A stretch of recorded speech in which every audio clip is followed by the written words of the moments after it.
Plus de 20 fonctionnaires de l'Agence nationale pour le développement durable, ANDD du Burkina Faso, visitent la Côte d'Ivoire. La réserve naturelle de Daliafleur à Abata est le site choisi par le ministre de l'Environnement et du Développement durable, le professeur Joseph Seka, pour recevoir ces délégations de l'ANDD, structure sous tutelle du ministère burkinabé en charge de l'environnement.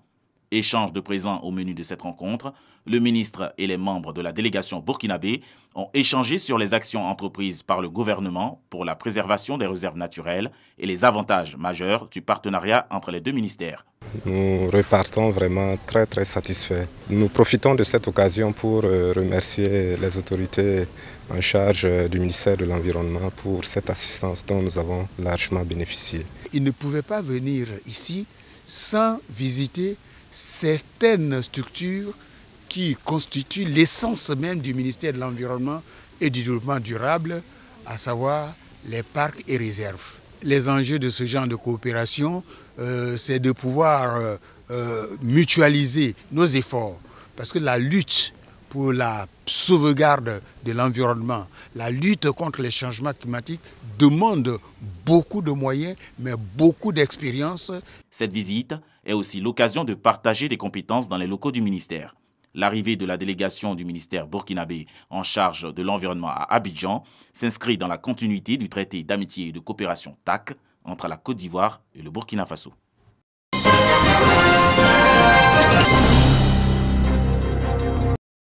Boundiali, ville coquette, je m'engage. Cette ambition affichée par le premier magistrat de la commune de Boundiali se matérialise ce samedi 7 septembre par l'opération Grand Ménage. Balai en main, cette action de Mariatou Kone, maire de Boundiali par ailleurs, ministre de la Solidarité, de la Cohésion sociale et de la lutte contre la pauvreté, vise à amener ses administrés à tourner définitivement le dos à l'insalubrité. Pour se doter donc d'un cadre de vie sain, afin de se protéger des problèmes de santé publique, c'est toute la commune qui arpente les rues pour dénicher le moindre déchet. Ça, c'est une opportunité que la population doit saisir pour désormais rendre la ville de Boundiali coquette, très propre et qu'on soit vraiment en bonne santé. Et après, il faut prendre le relais, il faut sensibiliser, il faut montrer aux populations que le cadre sain, c'est celui qui est bon pour la santé.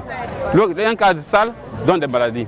Le top départ de la 31e édition de l'opération Grand Ménage à Boundiali a été donné par sa mère, Mariatou Kone, et le préfet de la région de la Bagoué, représentant la ministre de l'Assainissement et de la Salubrité, Anne-Désirée Ouloto. Nous voulons une ville propre. Nous souhaitons que chaque Boundialika, chaque citoyen de la commune de Boundiali fasse le geste de propriété vis-à-vis de sa ville. Chacun doit faire son travail de propriété afin que Boundiali mérite son titre de Boundiali ville coquette. Le message, c'est d'inviter nous à prendre conscience de l'assainissement de leur environnement, de la question de salubrité, qui est une question qui concerne chaque citoyen. Ce n'est pas l'affaire du maire, ce n'est pas l'affaire du député seul, ni du sénateur, ni du président du conseil, mais de chaque citoyen. Pour un Boundiali plus rayonnant, le ministère de l'Assainissement et de la Salubrité ne compte pas s'arrêter en si bon chemin. En plus d'installer 2 comités de lutte contre l'insalubrité communale et régionale, du matériel de nettoyage de plus de 15 millions de francs CFA à la mairie de Boundiali, en vue de rééditer cette expérience le premier samedi de chaque mois, conformément à la tradition de l'opération Grand Ménage.